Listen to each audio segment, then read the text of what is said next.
Apa itu Astacita? Astacita merupakan 8 visi utama pemerintahan Presiden Prabowo Subianto dan Wakil Presiden Gibran Rakabuming Raka sebagai arah pembangunan nasional menuju Indonesia maju. Astacita menjadi pedoman dalam pembangunan bangsa, pemerintahan, serta pelayanan publik. Di era globalisasi dan perkembangan teknologi digital, setiap negara menghadapi tantangan besar dalam menjaga ideologi, sistem demokrasi, dan penegakan hak asasi manusia. Indonesia sebagai negara yang berlandaskan Pancasila harus mampu mempertahankan nilai-nilai persatuan, keadilan, kemanusiaan, dan demokrasi di tengah arus informasi global yang sangat cepat. Masuknya budaya asing, penyebaran hoaks, intoleransi, radikalisme, ketimpangan sosial, serta penyalahgunaan kebebasan berpendapat menjadi isu global yang mempengaruhi kehidupan masyarakat Indonesia. Oleh karena itu, memperkokoh ideologi Pancasila, demokrasi, dan hak asasi manusia menjadi langkah penting agar bangsa tetap bersatu dan mampu menghadapi tantangan dunia modern. Dalam program Astacita Presiden poin pertama, berisi memperkokoh ideologi Pancasila, demokrasi, dan hak asasi manusia. Poin tersebut bertujuan antara lain memperkuat persatuan dan kesatuan bangsa dalam upaya menjaga keutuhan negara serta mempererat hubungan antar warga masyarakat yang memiliki perbedaan suku, agama, ras, budaya, dan bahasa agar tetap hidup rukun dalam satu negara Indonesia. Persatuan dan kesatuan menjadi dasar penting untuk menciptakan keamanan, kedamaian, serta kemajuan bangsa. Selanjutnya, menanamkan nilai-nilai Pancasila dalam kehidupan sehari-hari adalah usaha untuk menerapkan sikap dan perilaku yang sesuai dengan 5 sila Pancasila dalam lingkungan keluarga, sekolah, masyarakat, maupun kehidupan berbangsa dan bernegara. Pancasila bukan hanya dasar negara, tetapi juga pedoman hidup agar tercipta kehidupan yang harmonis, adil, dan penuh rasa persatuan. Kemudian, menjaga demokrasi yang sehat adalah upaya mempertahankan sistem pemerintahan yang menjunjung tinggi kebebasan, keadilan, musyawarah, serta partisipasi masyarakat dengan tetap mematuhi hukum dan nilai-nilai Pancasila. Menghormati dan melindungi hak asasi manusia adalah sikap dan tindakan yang mengakui bahwa setiap manusia memiliki hak dasar yang harus dihargai, dijaga, dan tidak boleh dirampas oleh siapa. Memperkokoh ideologi Pancasila. Masalahnya adalah nilai-nilai Pancasila mulai mengalami penurunan penghayatan terutama pada generasi muda. Akibatnya pengaruh budaya luar dan media sosial. Masyarakat lebih mudah terpecah karena isu sara, ujaran kebencian, dan radikalisme. Faktor penyebabnya antara lain, yang pertama, kurangnya pendidikan karakter dan wawasan kebangsaan.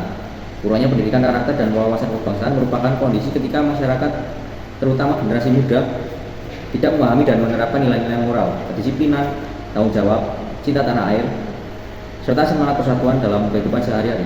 Pendidikan karakter dan wawasan kebangsaan sangat penting untuk membentuk pribadi yang berakhlak baik dan memiliki rasa nasionalisme yang kuat. Yang kedua, penyebaran informasi negatif melalui internet.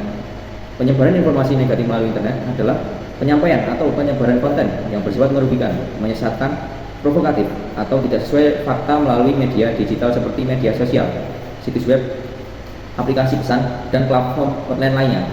Informasi negatif dapat berupa hoax, ujaran kebencian, fitnah, radikalisme, penipuan, maupun berita yang memicu konflik di masyarakat. Lalu yang ketiga, intoleransi dan radikalisme adalah dua fenomena sosial yang dapat mengancam persatuan, keamanan, dan keharmonisan masyarakat. Intoleransi adalah sikap yang tidak menghargai atau tidak menerima perbedaan yang ada, seperti perbedaan agama, suku, budaya, maupun pendapat. Sementara itu, radikalisme adalah paham atau sikap yang menginginkan perubahan secara ekstrim dengan cara-cara yang tidak sesuai dengan hukum, bahkan dapat menggunakan kekerasan untuk mencapai tujuan tertentu. Dampak-dampak dari faktor tersebut antara lain, yang pertama, menurunnya rasa nasionalisme. Menurunnya rasa nasionalisme adalah kondisi ketika rasa cinta, bangga, dan kepedulian terhadap bangsa dan negara mulai berkurang dalam diri masyarakat. Nasionalisme merupakan sikap mencintai tanah air, menjaga persatuan, menghormati budaya bangsa, serta menempatkan kepentingan negara di atas kepentingan pribadi atau golongan. Lalu yang kedua, konflik sosial dan intoleransi.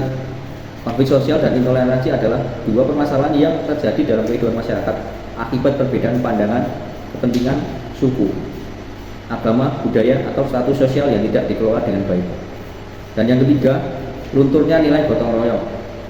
Lunturnya nilai gotong royong adalah kondisi ketika semangat kerjasama, saling membantu, dan kebersamaan dalam kehidupan masyarakat semakin berkurang. Selanjutnya, permasalahan. Demokrasi menghadapi tantangan berupa politik uang, penyebaran hoax politik, polarisasi masyarakat, dan rendahnya partisipasi politik yang sehat. Faktor penyebabnya. Yang pertama, kurangnya pendidikan politik. Tanpa pendidikan politik yang memadai, masyarakat cenderung kurang memahami proses demokrasi, seperti pemilu, peran lembaga negara, serta pentingnya memilih pimpinan secara bijak. Hal ini dapat berdampak pada rendahnya kualitas partisipasi politik dan mudahnya masyarakat dimanipulasi oleh kepentingan tertentu. Yang kedua, penyalahgunaan media sosial. Di era digital, media sosial memiliki pengaruh besar dalam membentuk opini masyarakat. Informasi dapat tersebar dengan sangat cepat tanpa melalui proses verifikasi, sehingga membuka peluang terjadinya disinformasi yang dapat mempengaruhi pilihan politik dan merusak persatuan bangsa. Yang ketiga, rendahnya kesadaran masyarakat terhadap demokrasi yang bertanggung jawab, yaitu kondisi ketika masyarakat belum memahami atau belum menerapkan sikap demokratis secara baik dalam kehidupan berbangsa dan bernegara. Demokrasi yang bertanggung jawab berarti setiap warga negara menggunakan haknya, seperti berpendapat dan memilih dengan bijak, menghormati hukum, serta tidak merugikan orang lain maupun merusak persatuan bangsa. Dampaknya, yang pertama, konflik politik di masyarakat. Konflik politik di masyarakat dalam sistem demokrasi adalah pertentangan atau perbedaan pandangan, kepentingan, dan dukungan politik antar individu atau kelompok yang muncul dalam proses demokrasi, seperti pemilu, kebijakan pemerintah, atau perbedaan ideologi politik. Yang kedua, demokrasi menjadi tidak sehat adalah kondisi ketika sistem demokrasi tidak berjalan sesuai prinsip keadilan, kebebasan yang bertanggung jawab, dan penghormatan terhadap hukum serta hak asasi manusia. Yang ketiga, meningkatnya provokasi dan perpecahan merupakan kondisi ketika tindakan atau ucapan yang bertujuan memancing emosi, kebencian, dan konflik antar individu atau kelompok semakin sering terjadi di masyarakat. Selanjutnya, penegakan hak asasi manusia. Permasalahannya masih terdapat pelanggaran HAM seperti diskriminasi, kekerasan, ketidakadilan hukum, dan pembatasan hak tertentu di berbagai negara. Untuk faktor penyebabnya, 1. Lemahnya penegakan hukum. Kondisi ketika aturan dan perundang-undangan tidak dijalankan secara tegas, adil, dan konsisten oleh aparat penegak hukum. Dalam situasi ini, hukum tidak berfungsi secara optimal untuk memberikan keadilan, ketertiban, dan perlindungan kepada seluruh warga negara. Yang kedua, kurangnya kesadaran HAM. Kurangnya kesadaran hak asasi manusia adalah kondisi ketika masyarakat belum memahami, menghargai, dan menerapkan hak serta kewajiban asasi manusia dalam kehidupan sehari-hari. Yang ketiga, penyalahgunaan kekuasaan.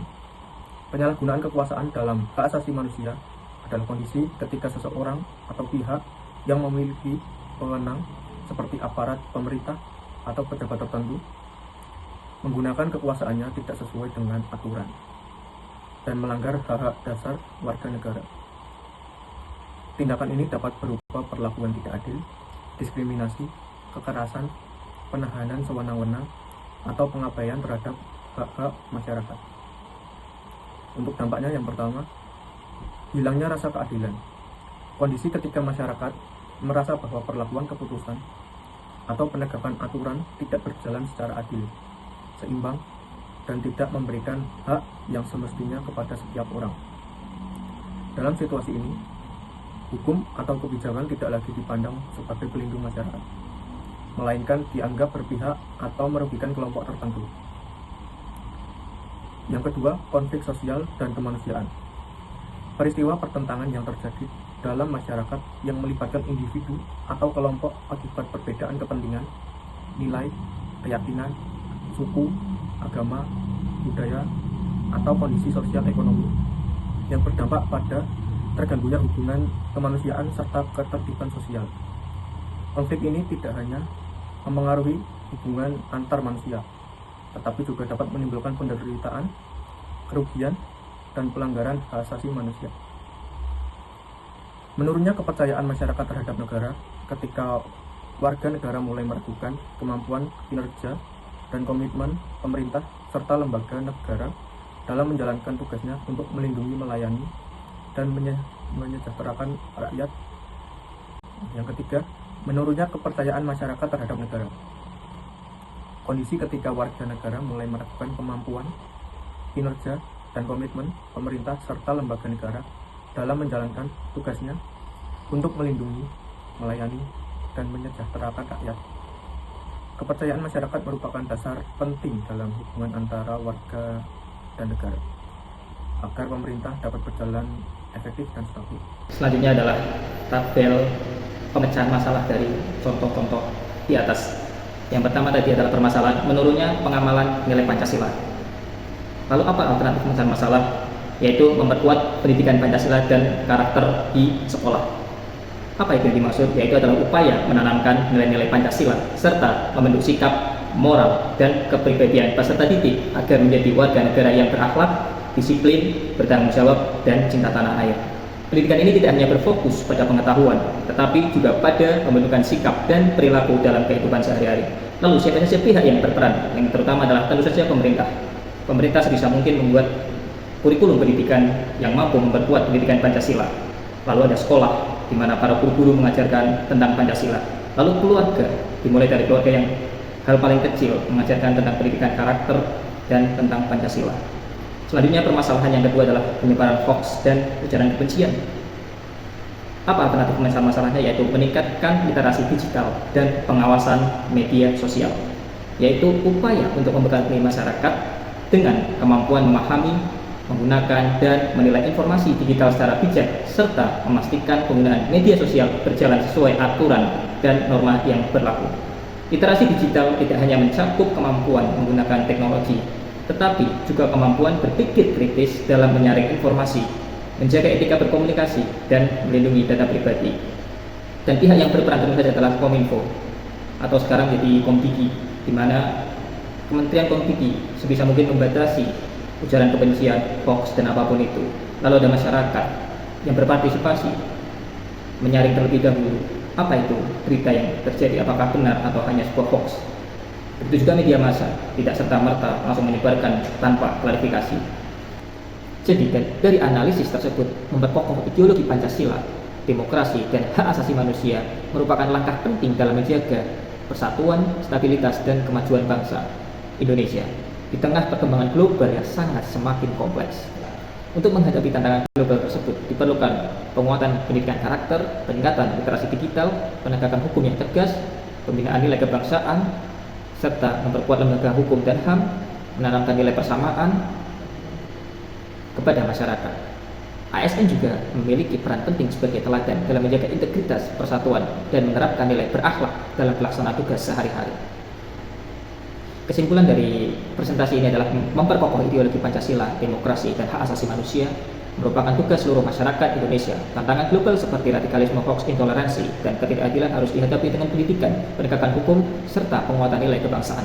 Dengan menerapkan nilai Pancasila dalam kehidupan sehari-hari, demokrasi yang sehat dan penghormatan terhadap HAM dapat terwujud sehingga persatuan dan kemajuan bangsa tetap terjaga. Sekian, terima kasih.